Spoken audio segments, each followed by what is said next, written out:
Сәлеметсіздер ме, құрметті 7-ші сыныптың оқушылары, қалдарыңыз қалай? Бүгін біз Қазақстан тарих пәні бойынша білім бойынша жиынтық бағалауға арналған тапсырмаларды орындайтын боламыз. Ең алдымен арнамызға тіркеліп және лайк басып, басқа да достарыңызбен бөлісуді ұмытпаңыздар. Бізде бөлім 18 ғасырдағы Қазақстан мәдениеті білімі бойынша жиынтық бағалау. Екінші тоқсанға арналған жиынтық бағалау.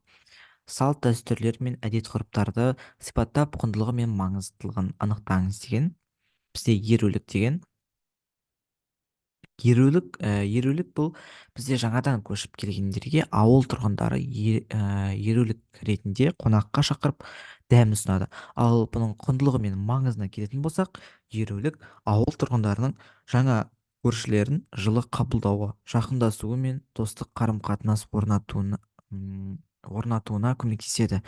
Бұл дәстүр қонақжайлылықты өзара көмек көрсетеді. Келесі жылу жинау қиын жағдайда тап болған малы қырылған немесе малына қасқыр шапқандар қазақтар қоғам болып шығынның орнын толықтыруға көмек көрсету дәстүрі. Яғни бір затынан айырылатын болса, көршілері оған жалпы жылу ретінде қолдан келгенше барынша оған шығын жабуға барынша өз үлестерін қосқан.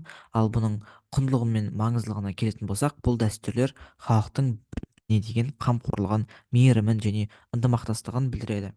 Қоғамда көмекке мұқтаждарға жәрдемдесуге бағытталған. Ал асарға келетін болсақ, асар бұл үлкен шаруаларды атқару үшін ауыл тұрғындарының бірлесе жұмыс істеуі.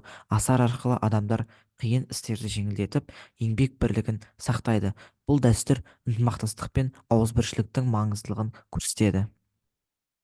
Келесі екінші тапсырма. 18 ғасыр қазақ халқын қолданбалы өнерінің гүлденген дәуірі тақырыбында ПТМС формуласын қолданып баға беріңіз. Позиция: 18 ғасыр қазақ халқын қолданбалы өнерінің гүлденген дәуірі деп санауға болады ма, әлде болмайды ма? Түсіндіру себебі мысал, мұны мынандай екі мысал арқылы дәлелдей аламын. Мысалдар қорытынды жасаймын деген. Енді позицияға келетін болсақ, позиция 18 ғасыр қазақ халқының қолданбалы өнерінің гүлденген дәуірі деп санауға болады.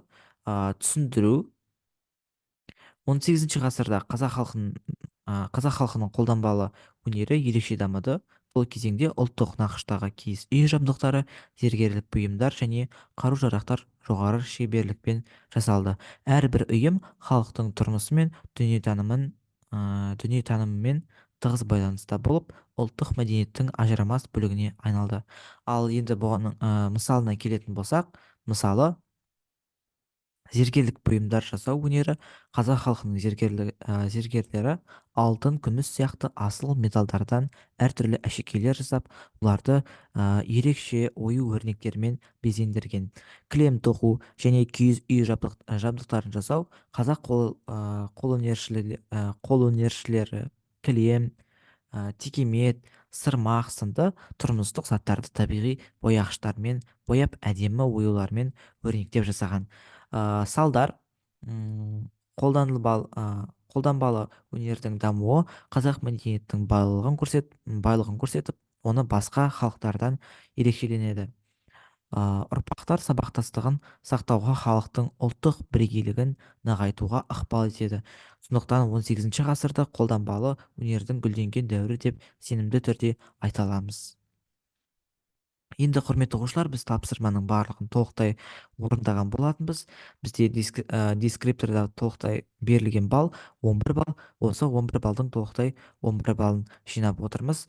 Құрметті оқушылар, енді осы еңбегімізді бағалап, арнамызға тіркеліп, және лайк басып, басқа да достарыңызбен бөлісуді ұмытпаңыздар. Алдағы уақыттарда сіздерге арнап, екінші БЖБ нұсқасын сіздерге шығаратын боламыз. Сол себептен біздің еңбегімізді бағалап кетуді ұмытпаңыздар. Бүгінге осы. Сау болыңыздар.